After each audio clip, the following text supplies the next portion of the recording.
Talk Radio, WBMC News is next.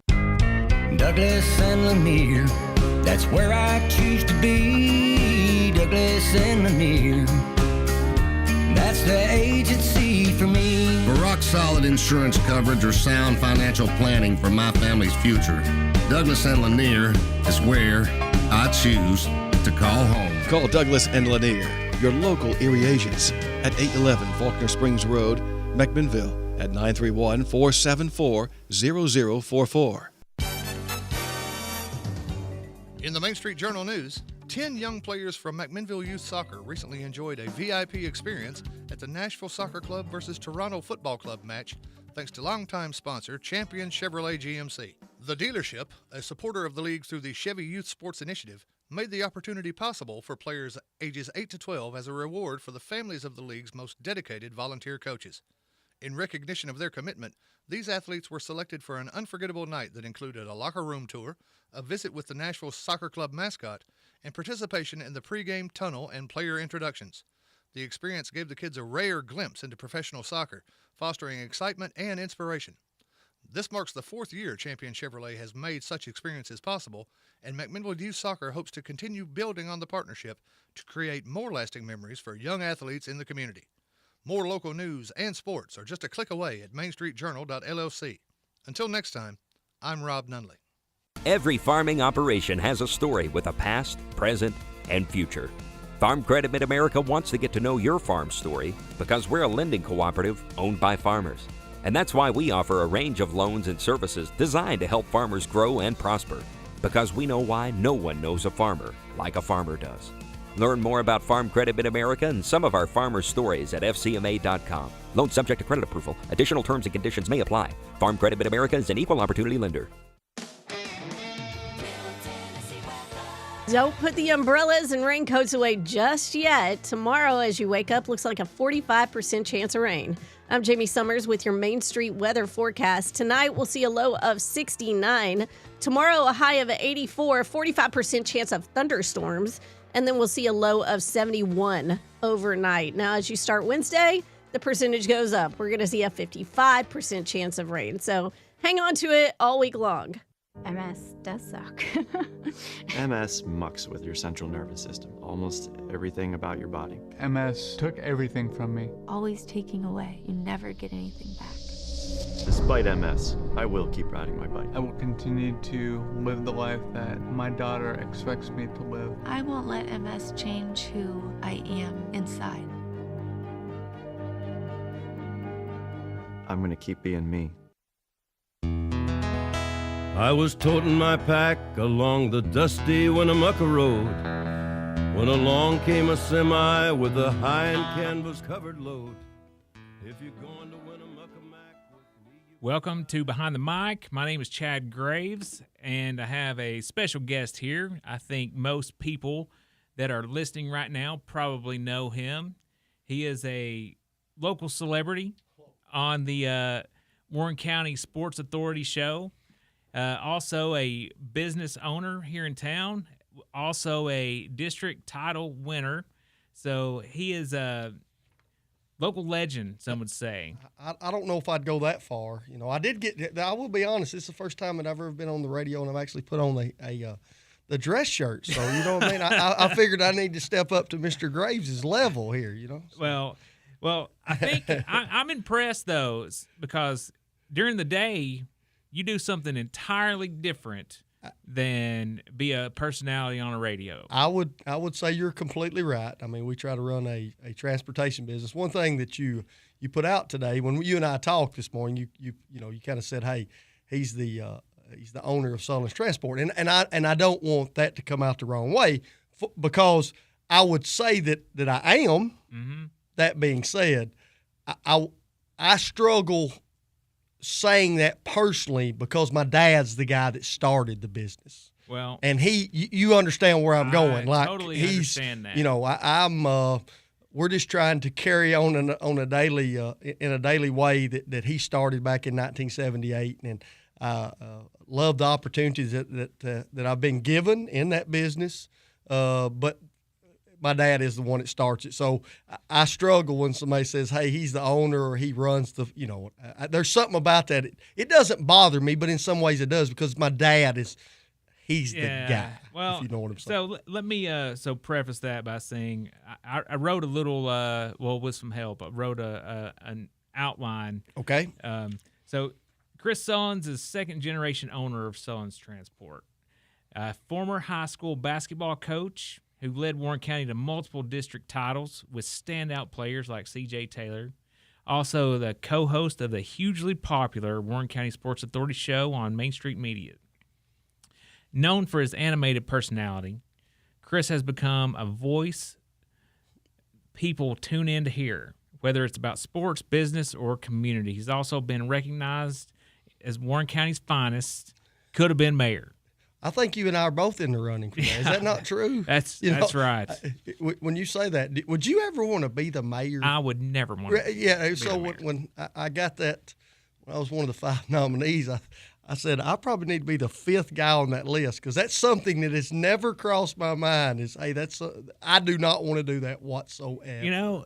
You get paid about $15,000 a year to be the mayor, and it's a part-time job, but it takes full-time commitment. Well, it's a full-time commitment, and then you have guys like myself that when it doesn't go well, I'm going to get on the air and I'm going to say, hey, you shouldn't do that. I mean, I don't want to say it's a thankless job, but it's a job that in a lot of ways, when it's positive, there's not a lot of slaps on the back. But when it's negative, it can go bad quick. Yeah, you get kicked in the face a few times Absolutely. as the mayor of McMinnville for sure. But I'd say that's in every city across I would agree with that. The country. So Chris, in your life's touched sports, business, and now media. Okay. Which of those worlds feels most like home to you? The sports deal was something that since we we started playing at a very young age. I really enjoyed competition. That's something I used to tell people it was vacation for me. It was not a job. It was something that we really enjoyed. It was a hobby that we put a lot of time and effort into it. That being said, our family businesses gave my family, myself, my mother and father, my sister, my children, everybody associated with our family. It's gave us opportunities in life that I don't think that we would have if my dad hadn't started that. So I probably I was able to coach in a lot of ways because of the family business. I had a father that, I wasn't a teacher. That's not something that when I say I wasn't a teacher, I wasn't in the Warren County school system as a teacher. It wasn't your profession. It was my profession. I got the opportunity to volunteer some time and every afternoon. I wouldn't probably been able to do that if it wasn't for the family business because teaching was not something not that I didn't want to teach on the floor or teach young men while we were playing during all those years. But I didn't want to be a classroom guy. I got a lot of respect for people that want to do that every single day. So when it came to the business world, I had a father that in a lot of ways, when I needed to leave at 4:00 in the afternoon, he took care of it. And that gave me the opportunity to do some of the things that we did, had a lot of success with it. But if you want to say, I would say the business is more home than anything because it basically became home, so to speak. So how involved in the business are you on a day-to-day basis? I don't think there's a sector that we're not involved in. Right. And I've always said this, and I think you probably the same way. Let's say we've got 40 to 50 employees that we're going to deal with. I mean, guys that are connected to our business in some form or fashion. That's something I can still have a hands-on approach in every area. I would struggle if I don't think I'm the guy that could run or be around a business that had 500 to 600 to 1,000 employees because my father was always hands-on. Right. So I have to know what's going on. I struggle delegating. It's a struggle for me. I fully understand that. If somebody says, hey, why haven't you expanded more? The expansion would be I would have to let other people take a larger role and it would be hard for me. Right. Personality wise, it would be very hard. Yeah, I've been there because I know that I've grown a business before, but I could never get past a certain point because at that level you have to put a whole lot of faith in other people, which I do. I trust a lot of other people. Well, we trust you. You have a family. You're in multiple businesses in this community, and you trust a lot of people. Right. But there's some areas where you were just going to say, I've got to trust that fully, and let them do exactly what they need to do. And I just can't be around every single day. That's a struggle. It's just a struggle for me. So, and we've both been involved in family business.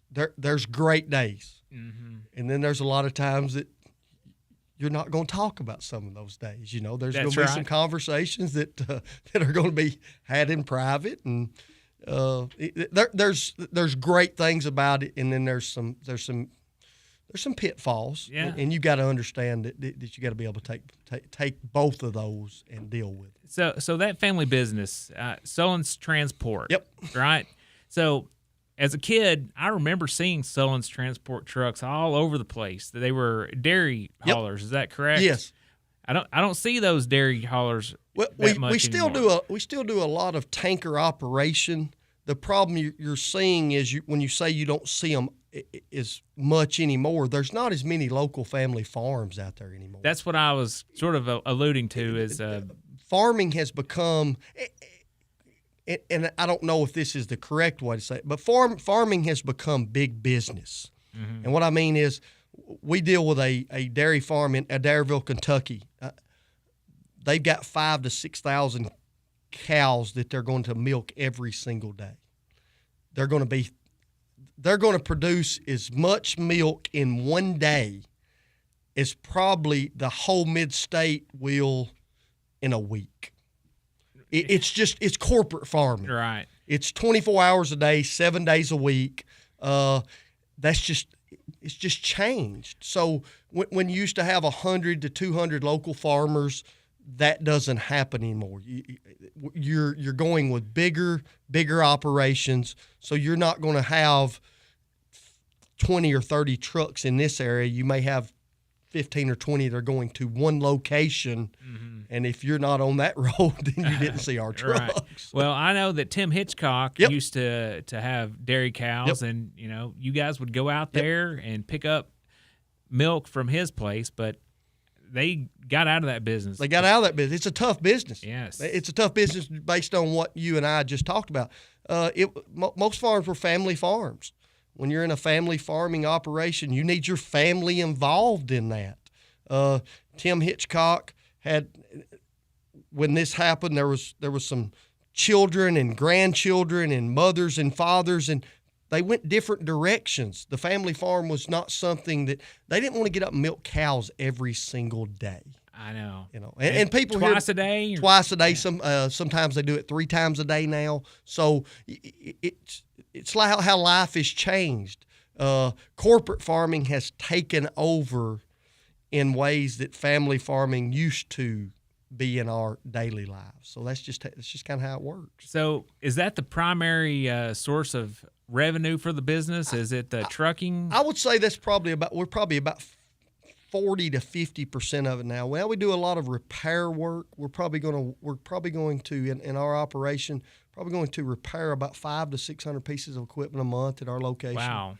Wow. That's something that my father and I, we kind of branched out into probably about a decade ago. One thing we don't do a lot of advertising. Advertising kind of word of mouth. Mm-hmm. Like, hey, these guys know what they're doing, or they don't have a clue. It's pretty simple. That being said, we've grown that side of it, and I guess the reason that's been something that's been pretty successful the last decade is that's an area that you're not seeing as many people get into, or old school guys have left, and you've got a lot of new technology, and you've got to keep up with the times. When you get in your vehicle now, it's a whole lot more advanced today than it was. A lot of electronics. And those type things. I mean, we've got software for every type of vehicle on the road today, and that consumes a lot of time. And then your federal regulations that's come in with, hey, this vehicle's got to have a certain emission system on it. Those are things that you've got to be able to work on now. So that's probably, I would say that's probably 60% of it, and the trucking side's probably about 40% of it now.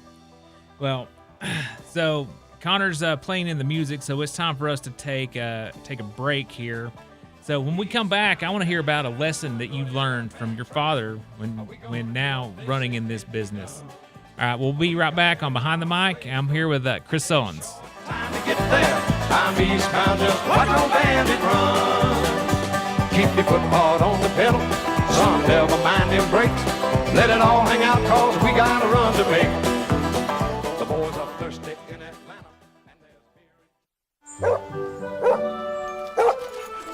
What is it, girl? You say there are people winning big all over the state? How? They're playing instant games from the Tennessee Lottery with chances to win a whole lot of bones? Fantastic! Where can I play? At any lottery retailer? Oh, what a good girl. Now show me the way. Find your game-changing fun today with instant games from the Tennessee Lottery. Please play responsibly.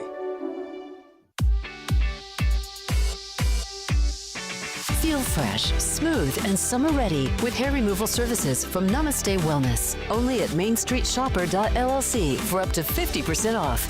Pair it with deals on gift certificates to Rodeo Rebel Boutique, Crisp Springs Fireworks, and Rica's Tortas Hana for delicious local eats. Local deals, local love. Only at MainStreetShopper.llc. Hi folks, this is David Mason Simpson with DM Simpson, Realtors and Auctioneers. If you're looking for a realtor to list your home, farm, land, or commercial property, we're ready to go to work for you. We'll evaluate your property and then promote it locally, regionally, and nationally. If you've been looking for the service you deserve in the real estate business, call the friendly folks selling Middle Tennessee and beyond at 473-LAND. DM Simpson, Realtors and Auctioneers, serving you since 2007. Every day, banks touch every corner of our lives. Let me, Sabrina Keaton, help you turn your life goals into accomplishments. Here at Security Federal Savings Bank, we can assist you with buying a car, debt consolidation, purchasing a home, or remodeling your current home. Whatever your needs are, we will keep it simple at Security Federal Savings Bank. We look forward to serving you and building relationships that last generations. Security Federal Savings Bank, member FDIC, equal housing lender. Where can you go to spend some quality up-close and personal time alone with none other than 3 Star Cinema? Head over to the most affordable and convenient place in town featuring the latest releases fresh on the silver screen. 3 Star Cinema.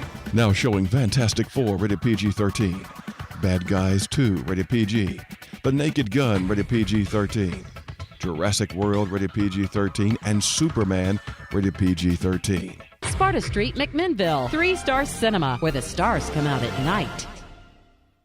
Tennessee summers are the best, grilling, chilling, and streaming. Nobody offers synchronous multi-gig fiber internet speed and the ability to expand your Wi-Fi coverage area like Ben Lomond Connect. Plus, BLC is offering our customers a chance to win a free $300 value Weber grill or one of 9 free internet monthly bill credits. All you have to do is send a picture of your family grilling, chilling, and streaming to marketing at benlomond.org along with your name, address, and phone number by August 31st. Not a customer? Don't delay and call your local BLC office today. Some exclusions may apply.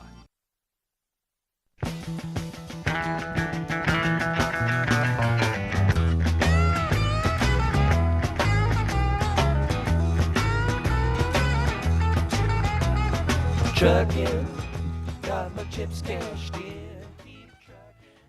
Connor is good with that music. Hey, Connor, it's funny because he does a really good job of what each show needs.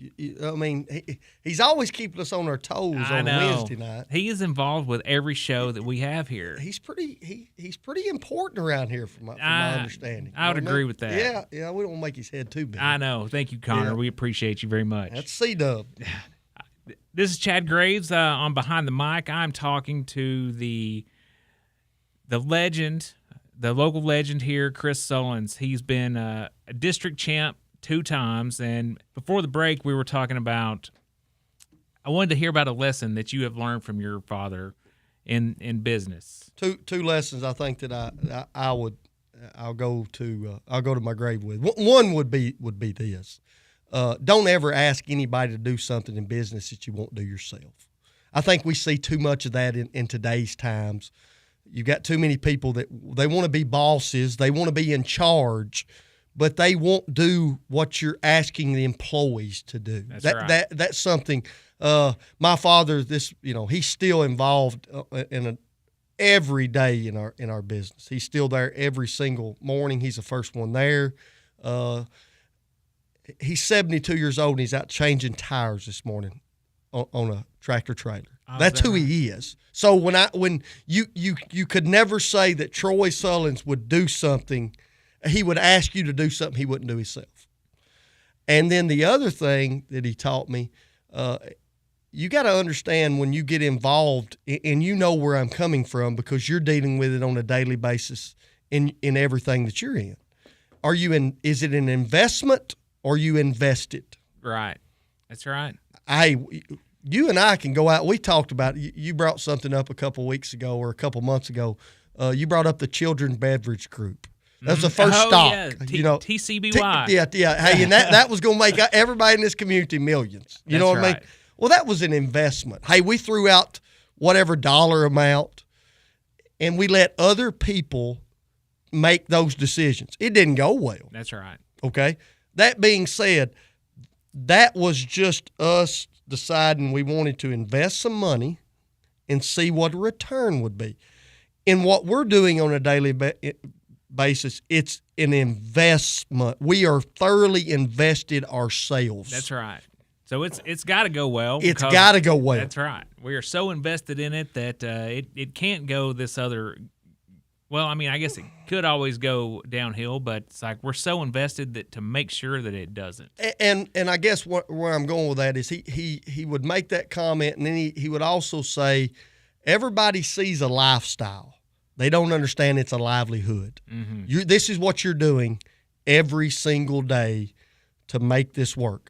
In the farming industry, in the pharmaceutical industry, in every industry, if you're a small family business, and that's what we're not Fortune 500 companies now. I mean, life's been good, but there's a lot of ups and downs with that. You got to understand it's the livelihood. And if you want a lifestyle, then you're going to have to understand you're going to have to be fully invested in that. So, Chris, I grew up with your sister, Carrie. Yep. And Carrie was one of my favorite people in high school. Super, super smart. Yep, she was. She was always one of those that I said, Carrie, can you help me with this calculus homework? But she was always really, really smart. Did you do as well in school as Carrie did? I'll be honest, I was a pretty good student in school. That being said, my mother and father expected a lot of us out of school. I mean, hey, you had to bring home grades and those type things. I don't think I ever wanted to be the best student in school. I said, hey, I'm going to do as well as I have to based on what my mother and father said I need to do. As long as I did that, I was okay. When I look back, I learned a lot of lessons in when it came to how things work in daily life. I don't think that when it comes to how school works today, you and I were just talking about it, I see some things that I would like, and when we talk about changes, we're not talking about local level changes. We're talking about at the federal, state level, some things that probably could keep students more involved, maybe understanding how real life experiences are going to affect you. And I don't know if that's something that is being done is at the level it probably needs to be done at. Well, I will say that I've been happy and impressed with, I guess, the trade classes and things that they're now offering at the schools. I think that's a great point you're bringing up, because I think in some ways we almost lost a generation of that. I agree completely. You're in the development. You're buying and selling properties, and you're building properties. And I say this all the time: give me 5 electricians in this community that are under 30 years old. and then give me 5 plumbers, Mm-hmm. and then give me 5 auto mechanics. I mean, what we're doing every single day, we're trying to find those type of people that can help. We're a growing community, but we're going to have to make sure those generations in the years to come have those type. And I almost think, and maybe I'm wrong, Chad, I almost think in some ways that was almost looked down upon. You're exactly right. You were expected to go to college. Yep. And a whole generation was expected to go to college and said, you know what, if you don't go to college, you can't do all these other things. And I agree completely with what you're saying here. I guess where I'm going is, I don't know how many, in this, just like we say on the Sports Authority, these are just my opinions. I think that we probably need some sociologists and some psychologists, but let me tell you, we need some people that can build homes. Mm-hmm. That's right. We need.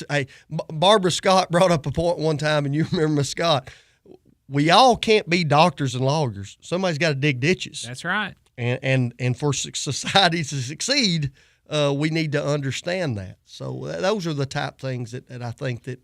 And you're right. The trade deal. I think Connor's mother is involved with TCAT. Is that not correct, Connor? Am I right about that? Yeah, I think she works for the TBR now, Tennessee Board of Regents, but was involved heavily at our McMinnville TCAT specifically. And her and I talked multiple times. A lot of those type opportunities that are out at that organization right now are something that we really need to push, because those industries are things that we're going to have to make sure that we've got enough people to take care of our needs. I know that our county, the education, bought the old senior center buildings to make those CTE buildings, and they were going to set up sort of, my understanding of this is set up some stations and bring the middle school kids over so they can see just an example of what some of these trade companies do. Is that your understanding of what they're going to do? That's my understanding, and I think that is a great. That's a great initiative that we need to get started, and we don't need to stop, because it's just something. You and I are talking about this every day. Employment, people that are qualified, that are knowledgeable enough, those are the things that we're looking for every single day in every sector. And it doesn't matter what sector we're in, those opportunities are out there. We need to make sure that people, that young students in our education system understand this. I agree with you. All right, so just a couple questions about coaching. Yep. So you won 2 district titles. We did. With C.J. Taylor. Yes. So a question that I told Simmons that I was going to ask you is, so you retired from coaching 2 years after you won a district title. And it was the year after we won a district title. Year after. 1 year. Yes. Why didn't you retire whenever you were on top? It's a great question. I'll just be flat out honest. I should have left that year, not because we were on top, because I knew I had did all I wanted to do. Mm-hmm. The last year I coached, I knew our assistants were leaving. We had already decided, and when you already decide that you're out, then you stayed 1 year too long. Mm-hmm. I don't think that we did a really good job the last year that we coached. A lot of people ask, well, why do you have all these opinions, and why should I listen to you? Because I'll tell you flat out when I made mistakes. In my last year, we did a really bad job. But I didn't want people, and this is just my personal something inside of me. I didn't want people to say he left and it fell off the map. Mm-hmm. That would have bothered me. Like right. The next year, and there was probably a good chance our next year was not going to be as successful as our last 2 years. I didn't want people to say he just walked out and he left the cupboard bare. That being said, I knew this was it for us. Right. That's understandable. So, coaching C.J. Taylor. Yep. What was that like? It was a total different experience than I really thought when he walked in the door. I really thought when he walked in the door, he would be hard to coach. He and I, we have a great relationship today. We went through some pretty tough times when he was a sophomore and a junior. Mm-hmm. That being said, at some point in time, his attitude and my attitude got on the same page. A lot of that has to do with Trevor Evans. Is that right? No doubt. Trevor Evans, in my opinion, was almost a bridge between CJ and myself because I knew how special the young man could be, so we expected a whole lot out of him. I think CJ would say during his sophomore and junior year, he wasn't the best teammate. That being said, when I played, Brian Kell asked me a question one time because when I was coaching, I was always talking about it. You got to be a good teammate. And Brian Kell said, "Were you a good teammate?" And I thought, you know what? I don't think I was. I was, but I wasn't. I wasn't what Coach Sullens would want me to be. We wanted CJ to be a different type of leader on a team. And about midway through his junior year, it started clicking. And from that point on, I think we lost about 5 to 7 ball games total from that time. Trevor had more to do that than anybody. He really did. How did Trevor contribute to that? It was pretty simple. When Trevor walked, if you know anything about Trevor, you know he's went through some pretty tough times in life. He bled Warren County basketball probably deeper than myself, and I thought I bled it deeper than anybody. He loved being a part of our program. When he walked in the door, I'll never forget this. He was a freshman, and he wanted to be the manager. I'd never met Trevor before in my life. Never met him before in my life. Coach Glenn, who was our freshman coach, brings Trevor in and says, "Hey, Trevor wants to be the manager of your basketball team." And I said, "Hey, Coach Glenn says it's fine. That's fine." And Trevor made the comment. He said, "Hey, Coach, when do we practice upstairs?" And I found that I didn't really understand where that question was going, but Trevor had trouble walking upstairs. It was hard for him. Mm-hmm. And I said, "Hey, if on weeks that we're upstairs, because you got a girls and guys deal, on weeks that we're upstairs, if you want to just stay, if you don't want to come, I understand." And I'll never forget, he said, "Okay, we'll see." He never missed one practice. He climbed the stairs every single day. And if you know Trevor, that's hard. That was hard for him, okay? We dressed him out the first game he ever played. We decided midway through that game we were going to dress Trevor out. We're going to put a uniform on. CJ went back and put most people don't know during that time, Trevor didn't bring shoes. So CJ let him wear his shoes. He wore a uniform that was 3 sizes too big. But I'll never forget, during that Christmas tournament we played, those young men, that's as happy as I'd ever seen them. And about a month later, we had a rough stretch. And Trevor pretty much talked to him and said, "Hey, if you really want what you say you want, you will start doing what they're asking you to do, and it will work." And one morning, I was sitting at our business, and I'll never forget, we dressed him out one game, and that was as happy as I'd seen him. And Cookville was coming to town, and we had about 10 games left, and we were on the edge, and we were kind of teetering. I mean, it could have went either way. And I just thought, hey, we got to dress him out every single night now. He is part of our team. He doesn't need to be a manager. We need to put him in a uniform. And I'll never forget that night in that locker room when Cookville's coming to our place to play, and we told our guys that young man was going to be a part of it. He wasn't going to give you water anymore. He's going to sit on the bench with you. He's going to warm up with you. It was a different look. And from that point on, we'd had some success, but I think he'll never understand the level that he played in, taking it to a different level. Well, gives me a newfound respect for Trevor, and I knew he was a great person, but that just sort of elevates him a little bit more. No doubt. That's why we got so much respect for that young man. All right. So when we come back, we're going to talk about the Sports Authority. Yeah, I'm sure we was going to talk about that at some point in time. All right, so we're going to talk about where we're going next with the Sports Authority. So we'll be right back on Behind the Mic. I'm here with Chris Sullens. Looking back at the years going by like so many summer fields. 65.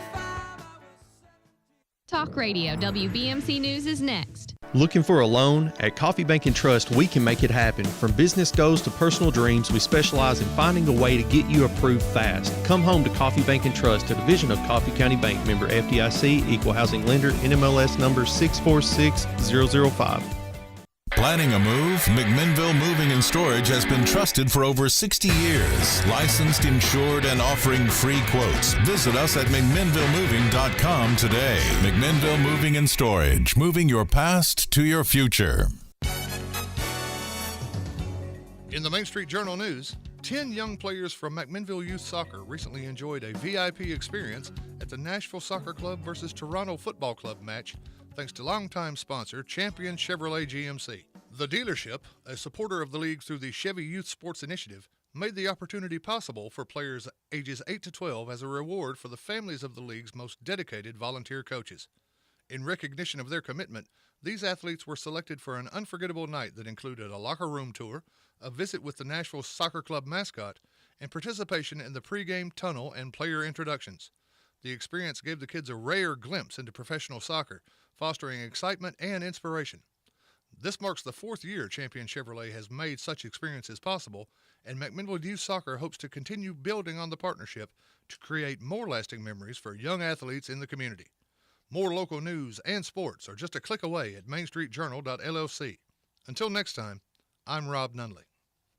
Ascension St. Thomas River Park is here to listen to you because caring for you is our #1 priority. Ascension Care Teams start by understanding you, your health, and your life to deliver care that's right for you. Now offering cardiac CT angiography services, a non-invasive cardiac exam that looks at the blood vessels that supply blood to the heart and can detect if plaque has narrowed the coronary arteries. The compassionate, personalized care you've come to expect is right here in McMinnville. We're more than just a hospital, ER, and a clinic. We want to give you hope, health, and strength.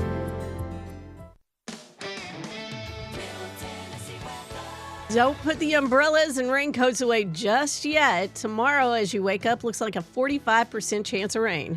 I'm Jamie Summers with your Main Street weather forecast. Tonight, we'll see a low of 69. Tomorrow, a high of 84, 45% chance of thunderstorms. And then we'll see a low of 71 overnight. Now, as you start Wednesday, the percentage goes up. We're going to see a 55% chance of rain. So hang on to it all week long.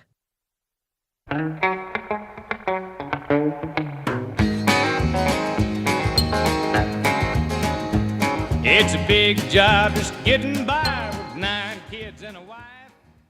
Welcome back to Behind the Mic. This is Chad Graves. I am here with Chris Sullens. He is a business leader. He's also been a coach, and also is a personality on the Warren County Sports Authority show that airs each week. So, Chris, how have you enjoyed the transition from the basement over to the Main Street Media Studios? From the woodshed to the main, absolutely, absolutely. And when we talk about the basketball was kind of a vacation, you know, I mean, people talk when we were talking about coaching a game of basketball. Basketball was a release from a daily grind in the business world. Well, this is what the Warren County Sports Authority has become. It's vacation for me. I'm not. You and I both. As soon as the break went on, I'm on the phone and I've got 3 people that I need to deal with, and I'm saying, hey, give me 30, 45 minutes and I'll get to you. I'm sure you're doing the same stuff. Exactly. Things are happening. It's just a relief to walk in. You get to talk to Jeff, Trevor. It seems that we got a little following now. We're doing it in a facility that is a huge upgrade. There's no doubt about it. We've talked about that many times, and we just talk. We just talk basically some common sense type stuff that I think a lot of people. It seems that they enjoy. You know, I mean, I do get a little animated, but we have a lot of fun with it, and I have thoroughly enjoyed it. I'll give a lot of credit to Trevor because Trevor's the one that said, "Hey, this has some opportunities. We ought to do this." So it's been a blessing. So, a question that I really have is, how do you balance saying what you really want to say, Yep, and keeping those relationships that when you're sometimes talking about people that you care about, that are friends, and you are publicly criticizing, or maybe not criticizing, but bringing things to light that you feel like needs to be talked about? Well, when you say balancing it, I would say this. I have no problem if somebody's going to criticize myself, because we all are going to make some mistakes. I think too many times when something's being aired, you think it's personal. It's not personal. It's my opinion based on a situation that I think can be done in a different way. It's just my opinion. It's no different than if Chad and I were sitting at a local restaurant talking about what you're going to do after Sunday morning after church or something of that nature. We're just voicing it that on the golf course or something in those terms. Excuse me. I think what happens is everybody thinks that they're above criticism. Mm-hmm. Nobody is above being told, "Hey, we could do this a little bit better." Mm-hmm. In coaching, there was many times I could have done it a little bit better. In your business. In business world, you can do it a little bit better. There's frustrations that happen that you go back 20 minutes later or a week later or 2 months later and say, "Hey, we could have did that in a different way." If I also think when you're talking about when you think it's personal, I don't want to lose any kind of friendship over it. So if you know me like many people do, it would be no different if you were walking right in the room and I said it to you. I'll have no problem if you had issues with something I said. It's not – we've got to the point in society today, and I think Main Street Media's had – not Main Street Media, but the whole mainstream media. Right. We look at issues like they're black and white, yes and no. If you don't believe the way I do, you can't be my friend anymore. Come on, man. That's just not how it should work. You and I can disagree on a lot of issues when it comes to business, sports, coaching, philosophies. That doesn't mean that you and I can't see eye to eye to I can't still open the door for you. That's right. Or I'm going to go out and criticize you on social media. So I think that if you just get back to the point of, hey, we're going to discuss issues and never make it personal, I think that's something that we need to get back to, because I think our dad's generation could do that. They could talk, disagree, and you could still leave on the same page as I didn't lose a friendship over that. Yeah, I agree with that. But it does seem like sometimes people get bent out of shape. Yeah, man. And it's very polarizing if you have a disagreement with them. It's well, let's be honest. When you say it's polarizing, a lot of times it's polarizing for 15 or 20 minutes, and then you forget about it 3 days later. That's right. I'm not going to hold a grudge based on something somebody said about me 2 years ago or a year ago. So how much of the media Chris is there, or is that the real all the time Chris? I think that's the real all the time. I think when you say that, if you ask me a question, I'm going to give you an answer. I think that there's probably are some ebbs and flows in that. I probably am not that way on a daily basis in the business world, because we're trying to get certain tasks done. But if somebody walks in and says, "Hey, what do you think about this?" I'm probably going to give you a long-winded answer. I'm probably totally different than my father when it comes to that. My father's not a guy that he says very little. I think I've got a little bit of both my father and mother in me. My mother has a voice that would wake a lot of people that are not living right now. So I had a quick conversation with Justin Reed this morning, and he says he knows your parents very well. He knows them pretty well. And he loves them dearly. Yeah, they're great people. And he said, whenever Chris said that, I can see Troy and Diane, right? Yeah. Yeah, Troy on this part of the sentence and Diane on this other part of the sentence. I mean, I will say, if my father does say if he says something, he means it. He's not going to sugarcoat it, but he's not going to be very vocal. I mean, you're going to have to kind of draw it out of him. My mother, she's going to talk very loud. So that's kind of, if I'm saying it, I mean it. And a lot of times if I'm really loud, that's just who I am. You know, I mean, it comes across as he's yelling or something of that nature. I don't really have a whisper voice. That's something I struggle with. Well, I've heard that from my kids and my Yeah. employees sometimes too, so I totally understand that. So why do you think the Sports Authority connects so well with the audience now? I think that we've talked about this multiple times on the show. I think one reason we connect is we're not afraid to say what we feel. I think that's the first thing. I think the next thing that most people would say is we're not going to dodge hard issues. We're not going to say we're not going to talk about that. And then another thing, I think we'll actually listen to some of our listeners, and I think that we'll engage with people that are listening to us. I think that is something that we've done a really good job of over the last 2 years since we got started with this. The topics that we bring up most of the time are topics that are on people's minds. Mm-hmm. We're not bringing stuff out of thin air. If it's a local topic that probably a lot of people have talked about during that week, it's probably something that we're going to talk about. I think that has a lot to do with it. And then I think there's three guys just like yourself. I don't think Jeff Simmons is ever living anywhere else. He's Warren County through and through. He is. It'll really surprise me if Trevor Evans doesn't live in Warren County. It'll surprise me if Chad Graves doesn't live in Warren County. Mm-hmm. I don't think I'm going anywhere. So we're guys that we've been here. We're raised here. This is home. This is our home. And I think we have a real invested interest in our home. You talked about being invested in business earlier and an investment. We are invested in our community. Absolutely. And we have been since day one. That's right. So when we come back from the break, I'm going to ask you about a couple of things that if you've made anyone upset by some of the things that you've said on the Sports Authority. Okay. And we can talk about a few of those things. Okay. All right, we'll be back with Chris Sullens on Behind the Mic. I used to be such a sweet, sweet thing till they got a hold of me.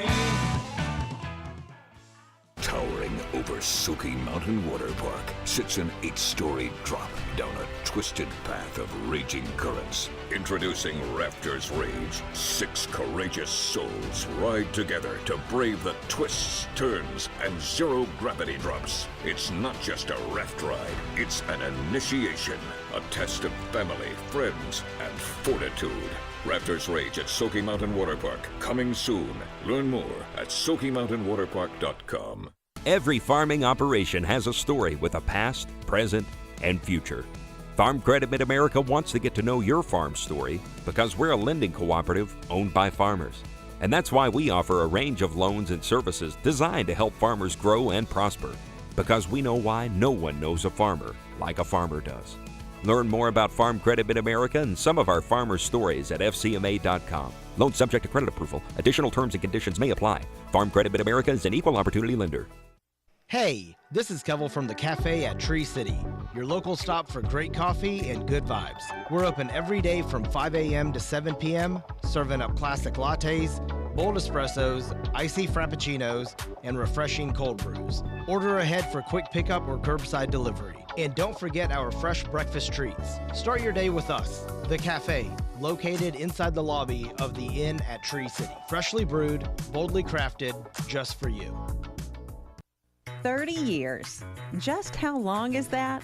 Well, 30 years ago, the World Wide Web didn't exist. No iPhones, no flat-screen televisions, and no Netflix. You might have installed AOL using a floppy disk.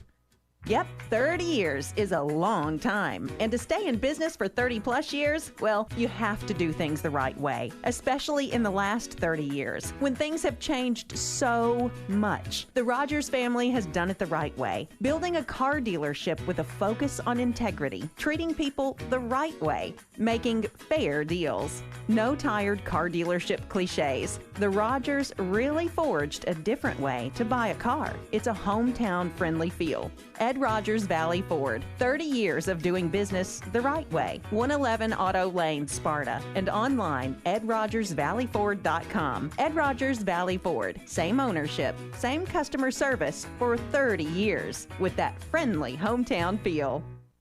At Redmond's Carpet, they offer a wide range of flooring options to suit your needs. Whether you prefer the softness of carpet, the durability of hardwood, the versatility of tile, or the affordability of vinyl, we've got you covered. We also offer luxury in vinyl plank, LVP, for those who want the look of hardwood with added durability. Serving McMinnville since 1969, Redmond's Carpet, 2512 Old Nashville Highway. Call them at 931-668-4900 for your next flooring option. Redmond's Carpet. Don't stop. Keep dancing. Move to the beat. Dance all night.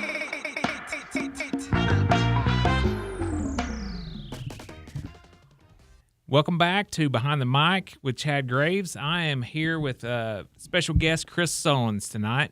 So, Chris, one of my favorite parts of the show, and I think it's a lot of people's favorite parts of the show, is the Chris Sullens rant of the week. Yeah. So, how do you come up with this rant?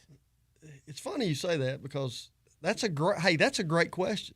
Sometimes I don't know what the rant's going to be until I'm driving over here. And then there's some things that maybe happen during the week that you're saying, hey, that's something that's going to be pretty easy to talk about. Where Simmons, when we first got started, I think we had made a comment or two during, and we didn't really have sex. We were just walking in his kitchen. We're sitting down, we're talking, and one night he said, hey, this needs to be a segment. And this is what people want to hear. So I thought, hey, okay, if they want to hear it, that's what we'll give them. You walk a fine line because a lot of people want to hear something that's going to bring some topic. I mean, hey, we're planning on Wednesday night, Thursday morning. They're wanting to text and say, hey, I liked it. I didn't like it. I totally believed in what you said. You're a flat out moron for saying that. If you do it the right way, and I've made a ton of mistakes. There's been some times that I've made some mistakes in what I've said. There's no doubt. But if you do it the right way, people will applaud's not the right choice of words. They'll respect that you had an opinion. Right. And usually I'll have a pretty strong opinion on whatever the rant is. So, have you upset anyone with your rants before? Oh, absolutely. Absolutely. I mean, hey, and you and I talked about it a little bit, and you had him on last week. Mm-hmm. Grant, and I got a ton of respect for Grant. He's got a hard job. Got a hard job. Yes. I've said some things that would, if I was in Grant's shoes, I'd be upset a little bit. That being said, Grant's smart enough to know he's got to have some thick skin. Yeah. With what we're doing on a daily basis, regardless if he's got a tough job, you got a tough job, we're dealing with a general public. There's going to be some times that it's probably not going to go as smooth as we would like. On one hand, he signed up for this, right? Exactly. This is what he wanted. He knew that there would be on the good days, they're not going to stand up and say, hey, you're the greatest thing since sliced bread. But on the bad days, there's probably going to be some people that are going to criticize. So I'm sure some of the things that I've said in the past, Grant's probably not agree. We've talked about them. That's one reason I've got a ton of respect for him, because after I'll say something, if he knows I've said it, he'll at least come back and say, hey, this is the reason I did that. I'm not saying I agree or disagree, but you have to respect when guys do that. There's been several topics. I was pretty hard on the mayor on the Meals on Wheels deal. I thought that was something that really and credit to him and that whole staff. The whole alderman I the whole agree. city government, they stepped up and did the right thing. Not saying the RAN had anything to do with that. I'm not saying that because the general public was saying, hey, you had published a story in the Main Street Journal. It was gaining traction of this was not the way to do this. So yeah, no doubt. We made some people upset, and I think that in some ways, a lot of times we put a spotlight on some subjects that we need to that need to be talked about. Right. Grant, one that you talked about last week. I've been pretty open that we need better athletic facilities at Warren County High School. Oh, yeah. That needs to happen. I completely agree. And it's not just about having necessarily better athletic teams. It's about bringing students and families together and being proud of the facilities that they have and being proud to be a Warren County pioneer. Absolutely. And I know Grant he wasn't too happy that a certain picture got out. Hey, we should have had a better picture. I totally agree. That being said, here was my take. Show me the picture. If you'll show me the picture, we'll put it out. Yeah, let's see that better picture of it. Let's see that. That was something that we disagreed on.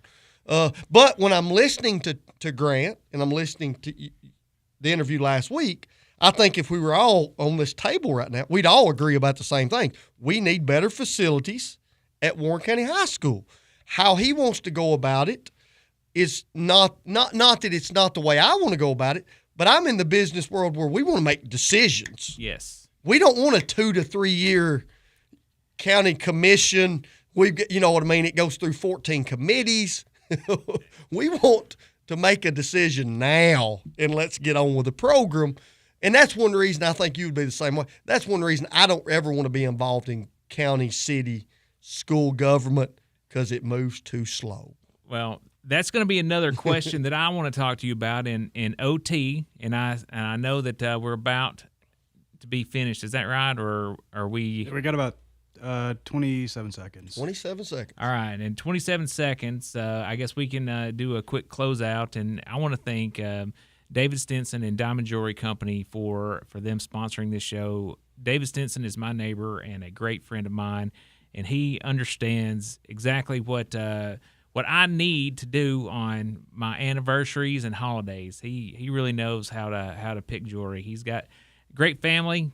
His son is going to be the 4th generation jeweler in that family. Warren County through and through. That is exactly right. Well, the radio portion of our show is now finished. As of 9 seconds ago. Okay. Are we on OT? We're now on OT. All right. Now. Oh, we're back on OT. Yeah. We're not even going to take a break. I like it. Yeah, I do too, actually.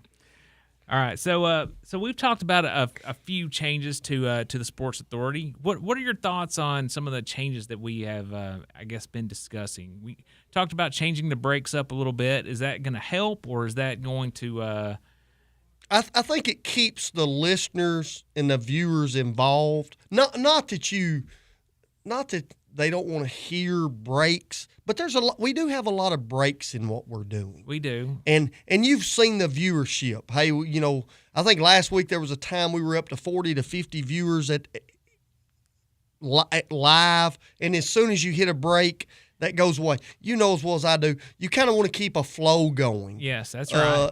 And I think that's something I would love to see, the halftime and overtime. I know that's tough because, hey, we've got sponsors that they want to be involved. And I hope there's a happy medium there, but I do think that would be something that would be, I think our viewers would really like. And I agree with you there, but I did have a conversation with Connor, and Connor said, people want to hear what you guys have to say. So he said if there are breaks, they're willing to wait through those breaks and come back. So I think he's got a really good point there. But I still think that there is a happy medium in between. I think there could be a happy medium there. And then we do hear a lot of they would like to see us out in the public eye a little bit more. They want to see us at a local restaurant or at a pregame show or something of that nature. We hear more and more. I was at an event this weekend with Russ Spivey and Bill Rutledge and Keith Martin and a lot of just local local legends there. legends. Yes. And the Sports Authority gets brought up, and that's one thing that they're saying. They would like to see an emphasis on that to bring more emphasis to the local sports teams that we're having. So I hope that that's something we can do in days to come. So we briefly talked about some of your rants. What is one of the most memorable rants that you've had recently where you made an impact? Because I will say that, Chris, you have become or the Sports Authority has become an influencer of sorts in our area, and it's not just on sports. I think the two that I would say, the Meals on Wheels one, when I say the rant, I just think that week when it came out in the media of what had been said in a city meeting, I don't think there was due diligence. I don't think there was a lot of research done. That was an easy rant because there was a lot of people already behind that. The other one that I take a little pride in, and Jeff was one of the first ones to bring it up, and we probably shed a light on it. When Slim passed away, that Chris Cope took what we said on the air and applied it, and now the gym at Morrison's going to be called the Slim Gym. That when he's texting me last week and said, hey, these are the dates, we need to be getting ready for that, that is something that I thoroughly enjoyed saying on the air. Not that was the reason it happened, but Chris understood. You had him on. He's a local common sense guy. He is. He's a Warren County guy through and through. He understands this is something that the community of Morrison can get behind. We talked about how local government sometimes moves pretty slow. That moved pretty quick. Everybody said that need to happen. Those are two that will be very memorable because I do think they made an impact in this community. Well, something that I think needs to be talked about, and I don't know if this is exactly true or not, but I've heard that we've had to move the homecoming game because the city of McMinnville will not shut down Main Street 2 days in a row because we want to do the homecoming pep rally on Friday, October 3rd, and we wanted to do Autumn Street Fair on Saturday, which is October the 4th. Yes. And we have had to move our homecoming game due to that, which, really messes up the float game. Has it moved the float game closer? Or are y'all in a rush now? Is that kind of what we're hearing? Yeah, that's right. Yeah. That is something that kind of bothers me when I hear that. Because the amount of attention that you have in the community, to me, would homecoming and an Autumn Street Fair not go hand in hand? To me, that's a common sense deal, Chad. To me, I think you got downtown basically packed for 2 days. You bringing everybody in to downtown, to Main Street. And it is, and I feel like that's what the people of Main Street would want. That's what I think.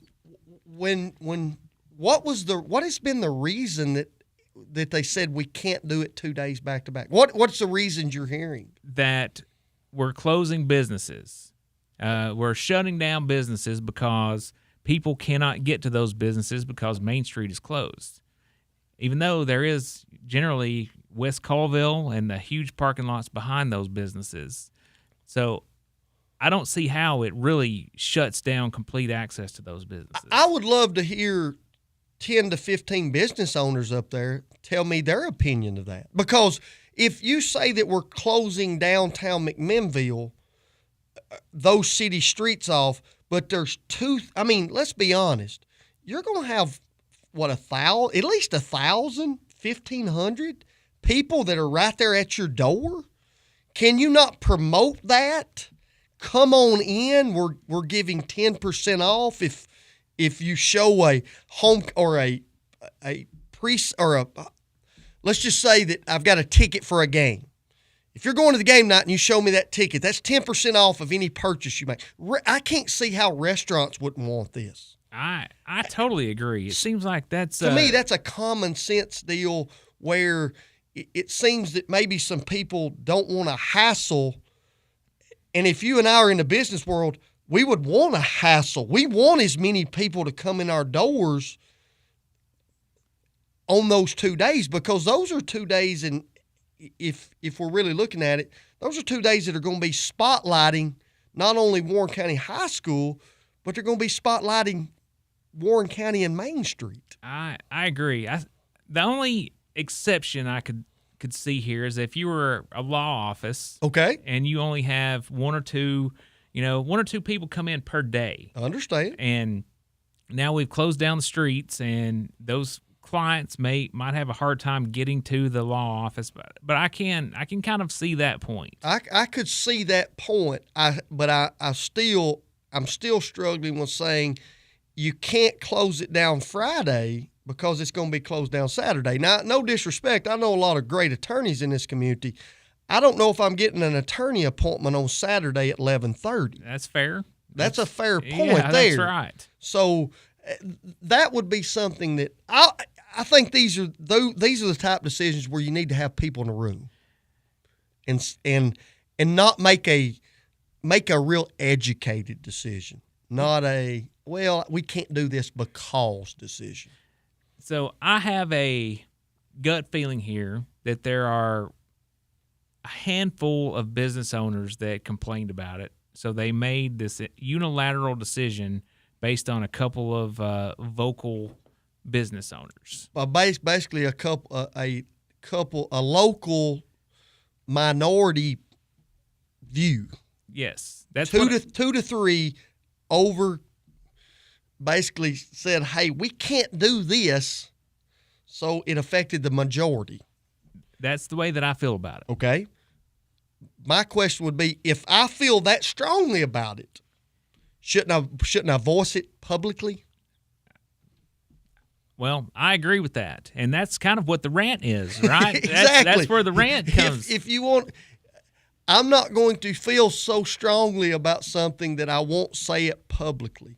And that bothers me, because if you're saying that this community on October 3rd and 4th was going to have at least, what would you say comes to the Autumn Street Fair? I think they said 12 to 15,000 people are there throughout the day. Okay, so 12 to 15,000. I'm guessing that homecoming parade is at least 2,000 to 2,500. Is it not? If I recall, I believe that there's 5,000 people. So you've got 20,000 people that are coming to businesses that need people to walk in the door? Tell me the other times in this community during a year that you would have that many people with eyeballs on your business. I see no reason that this is not beneficial for those downtown retail businesses. When you say that it's not beneficial, or I would have a tough time with a business owner telling me it was not beneficial. I'm mean, with you. In our daily business, that would be a hard sale. Yeah. It'd be a hard sale for somebody to say, well, that's not beneficial to me. Having that many people walking in front of your business every single day, or in that 48-hour period, is not beneficial. So That's a hard sale. I know that there are all different types of businesses there. Law firms, there is a title company on Spring Street, restaurants, retail businesses. You know, I'd like to ask Joe O'Neill, how's his business do on those days? I would say Joe O'Neill, Mr. O'Neill would say this, that's a positive for us. I would think so too. And the hitch, people are walking up and down the street there and looking in the window and saying, hey, you know what? There's some nice jackets in there or cooler. It seems to me like that's the best advertising you can get. I don't think you could do any better. And I just, for the amount of people, I don't think there would be another 48-hour period in a 52-week period that you would have that amount of foot traffic. I mean, let's just be honest. It's foot traffic. How are you going to replicate that? And if you say, well, we don't want that kind of foot traffic, it's hard for me to it's hard for me to comprehend. Well, I agree with that, Chris. I do agree with that. So you've been described as somebody that could have been mayor. You know, I know. I don't know who put that out, but that's okay. Yeah. Well, I think some of the people would like to see you as someone like a mayor, or you could be in some type of political position where you do have influence over decisions and laws that are made in the communities. That's just nothing. It's something that's never been attractive to me. It's not something I've ever wanted to do. And some people really enjoy that way of life. I don't know. First of all, I said, and I think you would agree, government moves slow. It moves too slow for myself. Absolutely. If I see something needs to be done, then I'm thinking, hey, let's just go do it. Why do we need to go through 14 committees and have 17 votes on it? I don't understand that. If we need a new fire engine, we just go buy a new fire engine. Mm-hmm. We just find out where that's going to happen, and we go do it. That's how you and I work in the business world. Now, we make a lot of mistakes that way. Yeah, that's right. And I've always said that. But that being said, it's not a 1 to 2 year process. That's where I struggle with government. I don't think that I don't think I'd be a quality government official, elected official. I really don't. And the reason I say that is because when it didn't move as fast as I want it to, I would try to make it move faster. I'd be disgruntled. Mm-hmm. I know. And I don't know if that would be I don't know if that'd be a positive experience for myself or others around. So I'm sure that you probably could make things move a little bit faster, but like you said, we do make mistakes, and it's harder to turn around whenever you're in government. Absolutely, and if you make mistakes. Absolutely. Yeah. Things that I would like to see, and I'll give a lot of credit. I think Sheriff Matheny, and we've had great law enforcement in this community. I couldn't agree more. I mean, they've done a great job. I'd like to see a lot bigger emphasis on the drug issue in this community, because it affects all families in many different ways. You and I talked about that. Mm-hmm. That's something that in some areas, and it's not happened here in Warren County because they still work very hard at controlling it.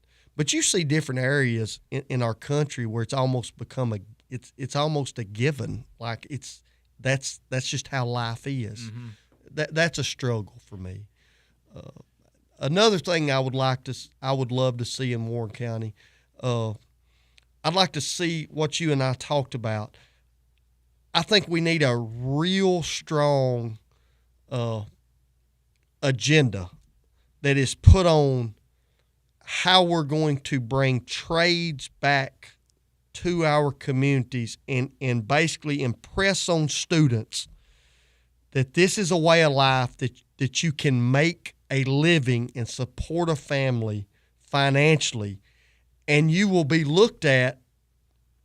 You won't be looked down upon. Right. I think those are two things that I would love to see changed in this community. So I think that we've made some positive steps towards that. I really do. We have. The CTE program, again, we had a few trades programs whenever we were in high school. The auto body shop, yep. I do remember that. I never took those classes, because my parents said, hey, you're going this other route, and I didn't know any different. And that's fine. Not everybody's going to go that route. I think we need a lot of different avenues. And I'm like you. I think that they've made tremendous strides in bringing that back. And it's not just Warren County. I think nationwide we got away from that, and that's where you lost. When I say lost a generation, I think there was a 10, 12, 15-year period where those were things that were, when I say they weren't pushed, they were almost put on the back burner. And now we're feeling the effects of that in our daily lives. So I would hope that we continue to move those programs forward. So Terry Bell last week talked about having an Ag Expo Center here. So whenever I thought about this, I thought, let's take a step back and decide, where do we want to put our tax dollars? It's like, who are we as Warren County, and what do we want to be in 30 years. Yes. So what are your thoughts here, Chris? I think I don't disagree with what Terry's saying. I think that we need to make sure that if we're going to go down the Ag Expo road, and that's probably a 10 to 15 year project, so to speak. He talked about it. I mean, we're talking about it on the show. Government's going to move slow. An Ag Expo Center is not being built in Warren County in the next 12 months. Right. You may get money appropriated. There may be some plans and those type of things, but that's a 5 to 10 year program, in my opinion. Okay. Yeah. I think that we need to understand that when we're talking about that kind of Ag Expo Center, let's make sure that we're doing it in a way that is more automative. Terry Hines' deal that they have built out there, that's kind of a leading edge of how those industries are going to work the next 10 to 15 to 20 years. Let's not build something that kind of is behind the curve. And I also think we need to understand when it comes to agriculture and industry, we've got to get we need to make sure we're doing things that are up to date and keep on the leading edge of those type things. I would agree. Terry Hines seems to be always sort of he's in always the ahead there. of the curve when it comes to that. And Terry Hines does it without a lot of he does it himself. He doesn't have a lot of outside help. He's looking at something and he's understanding, hey, this is 5 years ahead of time, so I need to start on that today. I also think we need to do a better job, and I've been vocal about this. We need to figure out what kind of industry we want to go out and recruit. What are we trying to bring into the community? Yeah, that's what do you want the signature of this community to be? And I think that there's probably, you look at a county commission, let's be honest, there's probably still an agriculture mindset on that commission, just based on where their jobs are located, what they do on a daily basis. Does that basically come together with a group of people that are wanting to go maybe in a different direction? I think there needs to be some people on the same page. And when we recruit, I think we need to go out and recruit in a harder, more efficient way. That's my opinion. So no one will ever say we want less jobs here. No. Everybody wants high-paying jobs in Warren County. That's better for everybody. But every city in the country wants that same thing. Yeah, we always say it when you go to McMinnville Chatter and somebody says, "Hey, what do you want? What would you want changed in Warren County?" There's going to be two things they're going to put out. We need better restaurants, and we need better jobs. Well, that's a very generic answer. It is. I mean, very generic. We all want that. Everybody wants it. Well, what are you doing to bring a certain type of industry or job to your area? Is it going to be a Silicon Valley type deal? Are you going to do it with an agriculture or industrial type background? So I think those are the things that need to be talked about and figure out which is the best avenue to go. So I think agriculture is the number one industry in the entire state of Tennessee. Absolutely. I think number two is tourism. So do we need to be putting more effort into bringing more tourism to Warren County? I think we've done a much better job. Tourism is a word that, let's be honest, when you and I were going to Warren County High School, I don't think that word, did you ever hear that word talked about? Never. Nobody talked about tourism. That's a word that's got a huge spotlight on it right now, rightfully so. Mm-hmm. My family's got a very nice home up, on the Caney Fork River, and we enjoy that. And you're bringing people in on a daily basis. Up in Rock Island, the trolley, and if you come through Rock Island on a weekend during the summer, it's jam packed. So we've done a good job of understanding that. But how does that continue to grow? I think that there's probably some growth that can happen with that, but is this community really ready to be a tourism destination? Because when you're talking about that, when you're talking about tourism, are you just talking about a certain sector that is going to be given benefits because of those avenues when you decide that's what we want to do? You understand where I'm going with that. Does Gray's Family Pharmacy benefit from a huge tourism? Probably not. Probably Sullens. I don't think Sullens Transport benefits from that. But there's probably a huge benefit when it comes to tax dollars. There's not a huge benefit on a day-to-day basis, but there's probably a benefit from in a macro type world, so to speak. Right. If you've got a bunch of Airbnbs, that seems to be an area where you could benefit from tourism. Absolutely. Restaurants, obviously, boat rentals, things like that. I don't own any of those things, so. And you may, and that's where a lot of people would say, "Hey, I don't know if tourism's the way to go." That being said, let's be honest. We've put a lot of time and effort and money behind that, and I think in the next decade that's only going to grow because we have seen some benefits from that. I agree. There's no doubt about that. Well, we do have a nice hotel here, no doubt, and we've never had. We have a couple of nice hotels. The Kevel's Hotel is nice, and we have the Hampton Inn over there now. Very nice. Yeah, so it seems like we do have some new places for people to stay, and the whole Airbnb industry is still relatively young, I think. And let's be honest, when you talk about, hey, we're going to go out and let's create more jobs or better jobs, I don't know if this community is going to be in the forefront of bringing a factory or an industrial development that brings 1,000 to 1,500 jobs. Those kind of seem few and far between everywhere you go right now. That's right. It's more of a 50, 60, 70 person employment type opportunity.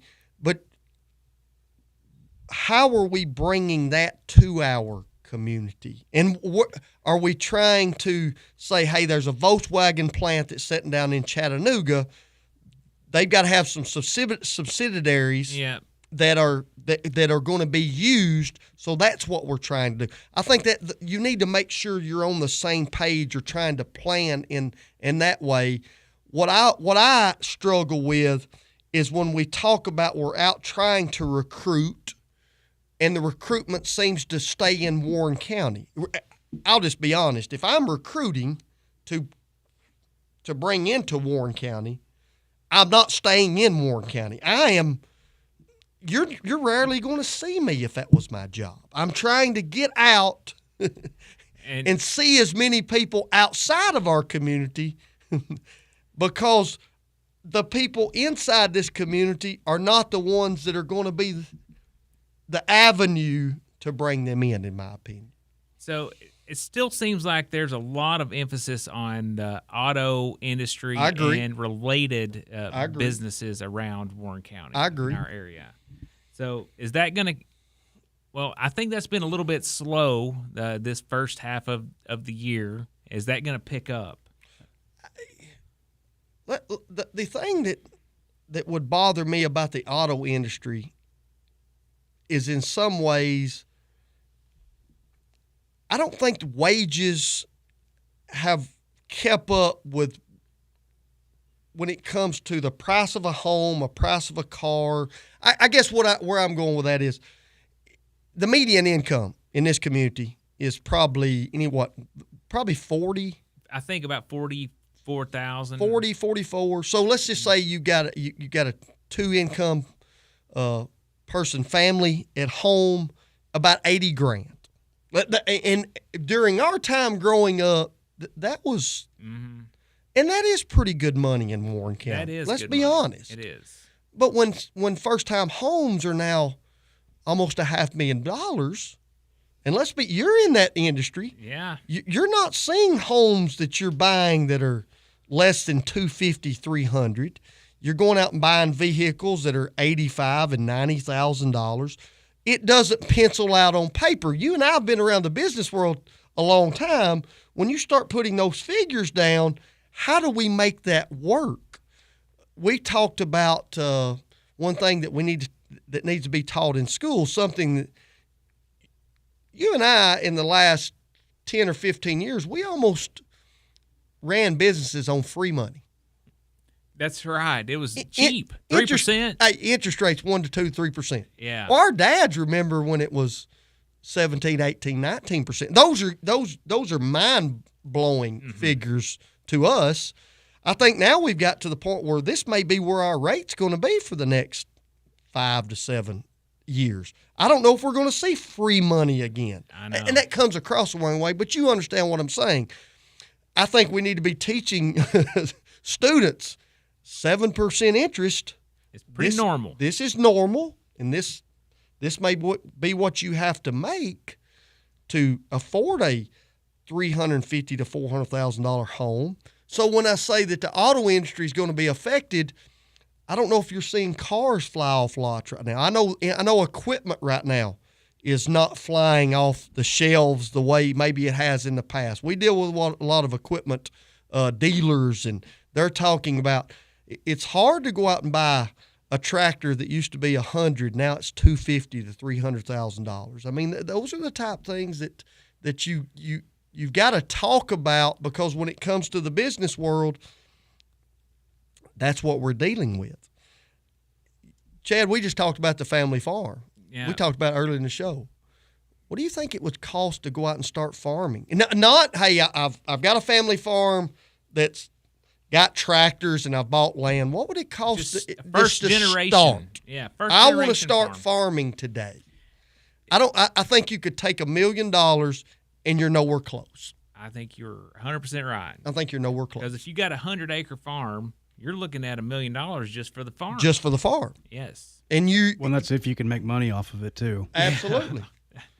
Yeah, that's right. And because at a farm, you've got a 100-acre farm is a small farm now. And Absolutely. If you're trying to grow corn or beans, that's where when people say, well, people are not getting into farming and those type things, financially right now it's not as viable as it has been in the past.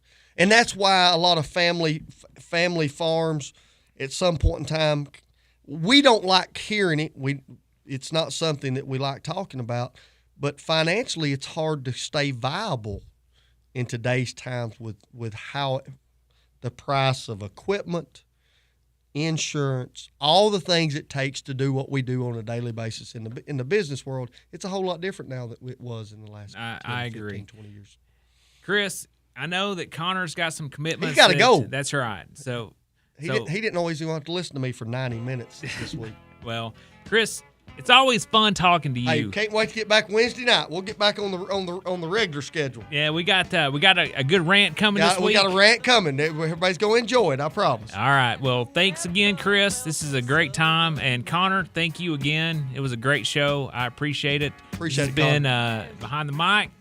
Chad Graves, and my guest was Chris Sullens. And we will see you guys next Monday. Appreciate it.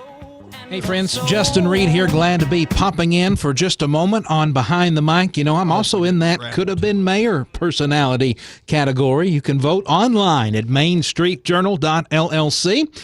You can vote today for me, tomorrow for Brian Kell. You just keep it going, show the love all the week. Kevel Chef, and then of course back to these two knuckleheads. These two great people that are guests right now on Behind the Mic, Chris Sullens and Chad Graves. By the way, don't forget the good news with Justin Reed every Friday at 10 a.m. and 5 p.m. right here on 97.7 WBMC.